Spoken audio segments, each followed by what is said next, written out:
The Silent Watchers. The crystal spires of Velthera gleamed like frozen starlight against the pale blue sky. For 3,000 years, the Cytherian civilization had thrived in peaceful harmony across their beautiful world. Their cities floated gracefully above emerald forests, connected by streams of pure energy that powered their advanced technology.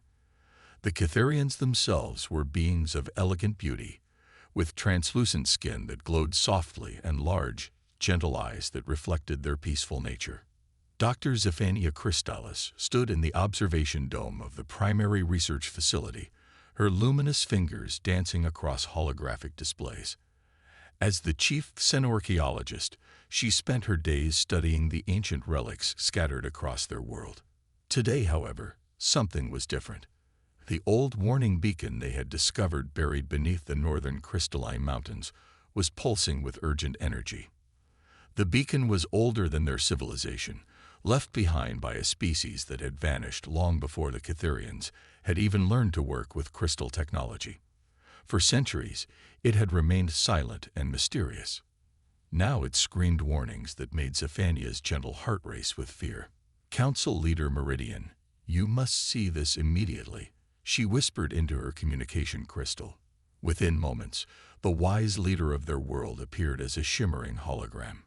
Council Leader Meridian's ancient eyes studied the readings with growing alarm. The beacon's message was clear once translated through their quantum linguistic processors.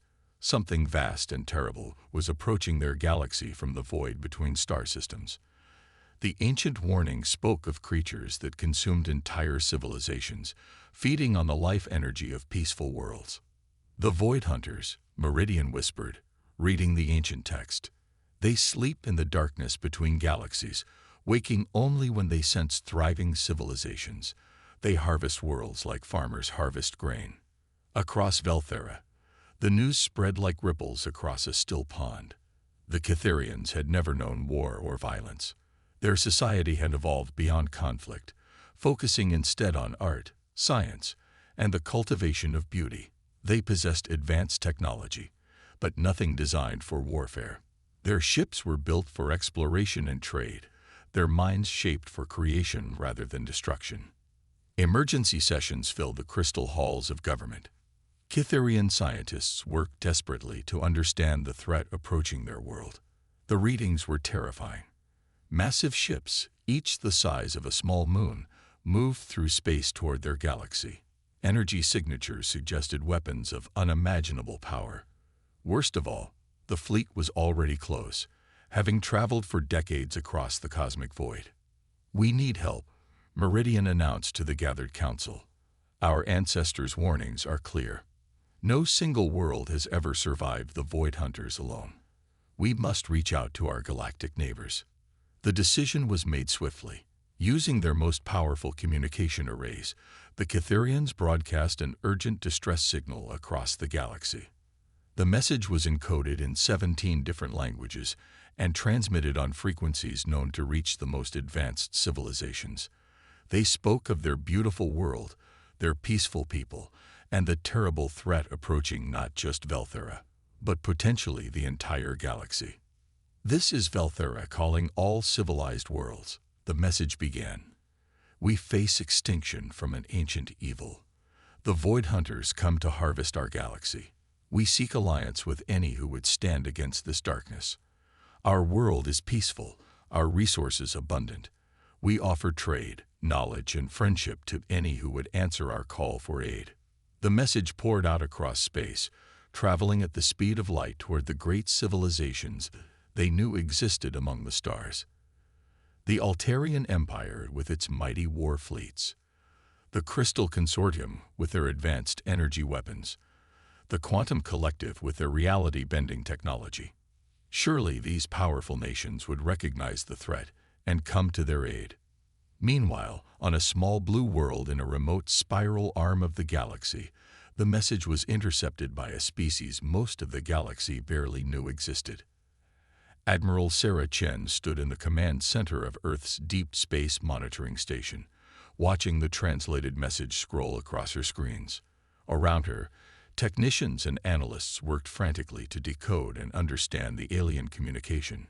Earth's Sinolinguistics department had been studying alien signals for decades, though they had never received anything as urgent as this. "Ma'am, the signal is definitely authentic," reported Lieutenant Marcus Webb, the station's best communications analyst.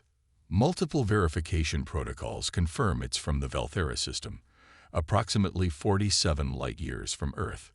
The energy readings they're describing, if they're accurate, this threat could affect our entire galactic region." Admiral Chen studied the data with the calm focus that had earned her command of Earth's small but growing space defense program. Humanity had only recently developed faster-than-light travel, and their few interstellar ships were primarily designed for exploration rather than warfare. By galactic standards, Earth was considered a backwater world populated by a primitive species barely worth noticing. The irony was not lost on her. While the galaxy's great powers ignored Earth as insignificant, humanity had been quietly building and learning. Their ships might be smaller, their technology simpler, but they had advantages that peaceful civilizations often lacked. Earth was what galactic anthropologists called a death world, a planet where survival required constant adaptation, innovation, and resilience. "Admiral, we're receiving additional data," Webb reported. "Long-range sensors are picking up massive objects moving through dark space. The Cytherians' readings appear to be accurate. Something big is heading toward their system." Chen closed her eyes for a moment, feeling the weight of decision. Earth's entire space fleet consisted of 12 ships, the largest being the exploration cruiser Enterprise with its crew of 300. Against the massive forces described in the Cytherian message, they would be like insects challenging a hurricane. But that had never stopped humans before. "Get me President Martinez on a secure channel," Chen ordered, "and begin preparations for immediate fleet deployment. We're going to answer their call." The debate in the emergency session of the Global Defense Council was fierce. President Martinez listened as military advisors argued against involvement. "We'd be throwing away our entire space capability for a civilization we've never even met," argued General Harrison. "This isn't our fight." Secretary of State Williams disagreed. "If this threat is real, it won't stop with one world. Today it's the Cytherians. Tomorrow it could be Earth. Better to fight it now, while we have allies, than face it alone later." Admiral Chen's voice was steady as she presented her assessment. "The Cytherians are offering technological exchange and alliance. Even if we can't defeat this threat, we might learn something that helps Earth survive. And if we do help them," she paused, choosing her words carefully, "it would announce to the galaxy that humanity stands with those who need aid, regardless of our own limitations." President Martinez was quiet for a long moment. Finally, she spoke. "The heart of humanity has always been our willingness to help others, even when it costs us. We've built our entire civilization on the idea that we're stronger when we stand together. I won't abandon that principle now." She looked around the room. "Authorize fleet deployment. We're going to Valthera." Within 72 hours, Earth's entire space fleet was speeding through hyperspace toward the distant Cytherian system. Admiral Chen commanded from the bridge of the Enterprise, watching the stars stream past as they pushed their ships to maximum speed. She knew they might be flying toward their deaths, but she also knew they were doing what humans had always done, standing up for those who couldn't stand up for themselves. The journey took 3 weeks, their fastest ships straining to cross the vast distance. As they approached the Valthera system, long-range sensors began picking up the beautiful blue-green world that the Cytherians called home. It was eerily similar to Earth, with vast oceans and emerald continents. The crystal cities were visible even from space, glittering like jewels against the planet's surface. But they also detected something else. Massive energy signatures at the edge of the system. The Void Hunters had arrived. "All ships, this is Admiral Chen," she announced over the fleet communication channel. "We're going in. Remember, we're not here to win a war. We're here to help people who asked for our aid. Whatever happens next, we do it together." As Earth's small fleet entered the Valthera system, they transmitted a simple message to the planet below. This is the Earth Defense Fleet responding to your distress call. We hear you, and we're here to help. On Valthera, Dr. Zephania received the message with a mixture of confusion and desperate hope. She had expected the great galactic powers to respond. Instead, the only ones who answered were a species she barely recognized from the galactic databases, primitive humans from a remote death world that most civilizations considered barely spacefaring. When Deathworlders rise, the first sight of the Void Hunter fleet would haunt Admiral Chen's dreams for the rest of her life. Through the viewports of the Enterprise, she watched as massive shapes emerged from the darkness between star systems. Each ship was the size of a small asteroid, black as the void itself, and covered in what looked like organic growths. They moved with predatory grace, sliding through space like sharks through dark water. "Sensor analysis complete, Admiral," reported Lieutenant Webb, his voice tight with barely controlled fear. 27 primary vessels, each measuring between 5 and 8 kilometers in length. Energy readings are unprecedented. Each ship appears to be powered by some form of dark matter conversion. Dr. Zephania's voice crackled over the communication channel from Valthera's surface. "Admiral Chen, our ancient records describe these creatures. They are not merely conquerors, they are harvesters. They consume the life energy of entire worlds, leaving behind dead husks floating in space. Our ancestors wrote that they feel neither mercy nor communication. They simply take." On the surface of Valthera, panic had given way to grim determination. The crystal cities hummed with activity as the Cytherians activated every defensive system their peaceful civilization possessed. Energy shields flickered to life around major population centers. Their few exploration ships, hastily retrofitted with whatever weapons they could devise, rose from the planet's surface to join Earth's fleet. Captain Maria Santos, commanding the Earth destroyer Defiance, studied the approaching enemy fleet through her tactical displays. As a veteran of Earth's few skirmishes with space pirates, she had seen combat before, but nothing like this. "Admiral, their formation suggests they plan to surround the planet and begin some kind of orbital bombardment. Classical siege tactics." Admiral Chen nodded, her mind racing through possibilities. Earth's 12 ships, even combined with Valthera's hastily armed exploration vessels, were laughably outmatched. But humans had always found ways to win when victory seemed impossible. "All Earth ships, this is Admiral Chen. We're going to do what humans do best. We're going to be unpredictable." The first Void Hunter attack came without warning. Beams of dark energy lanced out from the massive ships, striking Valthera's orbital defense platforms. The ancient structures, built for scientific research rather than warfare, vaporized instantly. The message was clear: surrender or face annihilation. Instead of replying, Admiral Chen implemented a strategy that would have been considered insane by any civilized military. "All ships, scatter formation. Santos, take your destroyer group and harass their left flank. Martinez, swing your cruisers around their right. We're not going to fight them ship to ship. We're going to make them chase us." The Earth fleet scattered like startled birds, their smaller, more maneuverable ships darting between the massive Void Hunter vessels. The enemy, accustomed to facing terrified civilizations that fought defensive battles, found themselves dealing with something entirely different. The humans weren't trying to protect fixed positions. They were actively hunting. Captain Santos led her 3 destroyers in a wild attack run directly through the enemy formation. "Remember your Earth naval history," she told her crew. "David didn't beat Goliath by being bigger. He beat him by being smarter."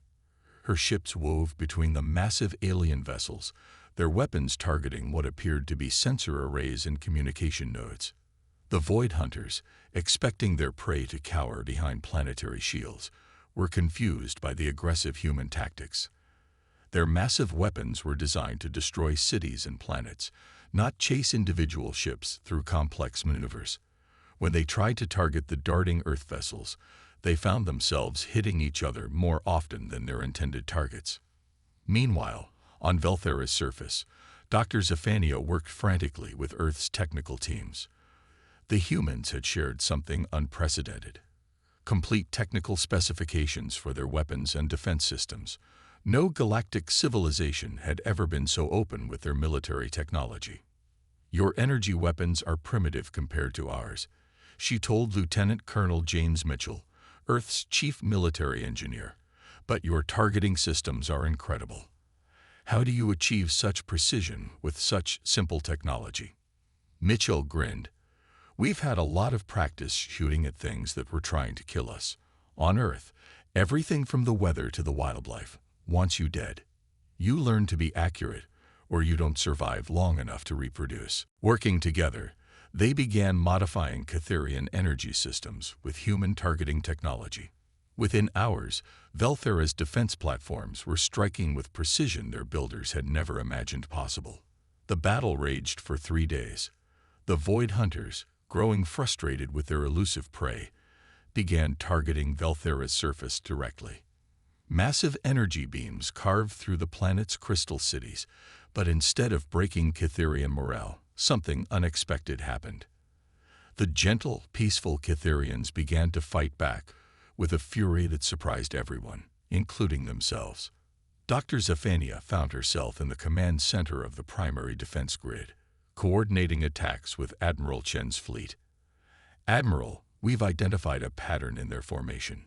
They maintain a specific distance from each other to avoid interference from their dark matter reactors." "Copy that, Doctor," Chen replied, her voice crackling through space.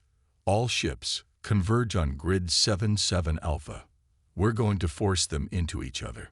What followed was a maneuver that would be studied in military academies across the galaxy for generations. Earth's ships, coordinating with Velthera's ground-based weapons, created a complex three-dimensional trap.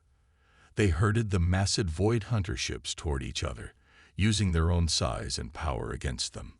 Captain Santos led the final charge, her destroyer Defiance screaming through space toward the largest Void Hunter vessel.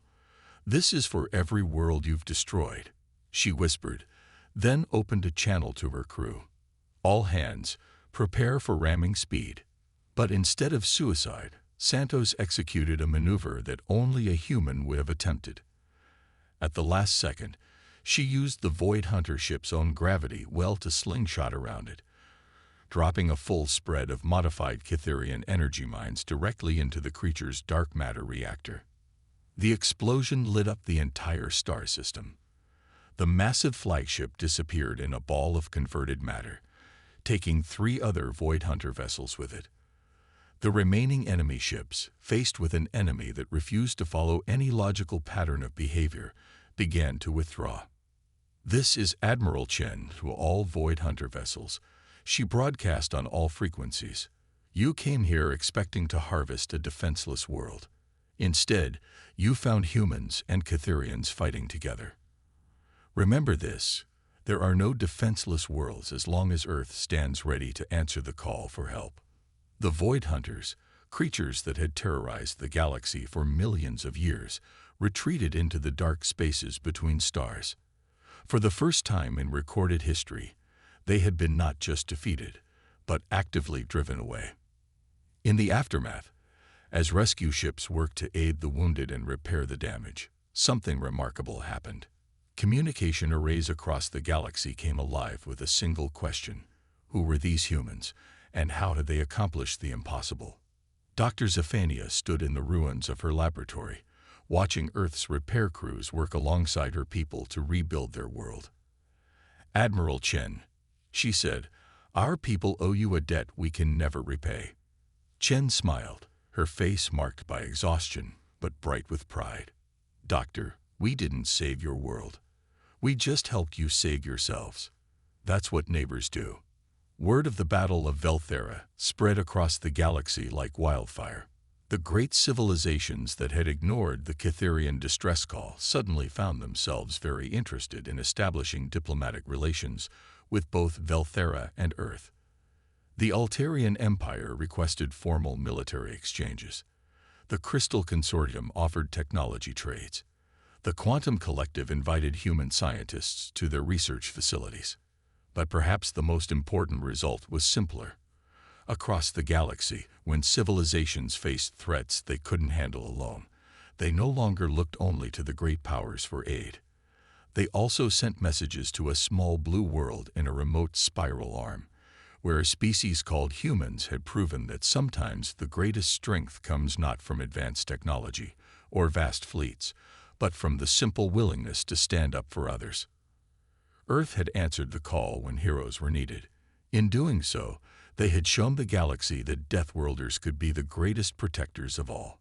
The stars themselves seemed to shine brighter, knowing that in the vast darkness of space, there were those who would always answer when others cried out for help. The age of human expansion into the galaxy had begun, not through conquest or colonization, but through the simple act of being the first to say yes when asked for aid. And in the crystal spires of rebuilt Velthera, children learned a new word in their language, a word that meant those who come when called, regardless of cost. But perhaps the most important result was simpler. Across the galaxy, when civilizations faced threats they couldn't handle alone, they no longer looked only to the great powers for aid. They also sent messages to a small blue world in a remote spiral arm, where a species called humans had proven that sometimes the greatest strength comes not from advanced technology or vast fleets, but from the simple willingness to stand up for others. Earth had answered the call when heroes were needed. In doing so, they had shown the galaxy that Deathworlders could be the greatest protectors of all. The stars themselves seemed to shine brighter, knowing that in the vast darkness of space, there were those who would always answer when others cried out for help. The age of human expansion into the galaxy had begun, not through conquest or colonization, but through the simple act of being the first to say yes when asked for aid. And in the crystal spires of rebuilt Velthera, children learned a new word in their language, a word that meant those who come when called, regardless of cost. The word was human, and it would be spoken with respect and gratitude throughout the galaxy for generations to come.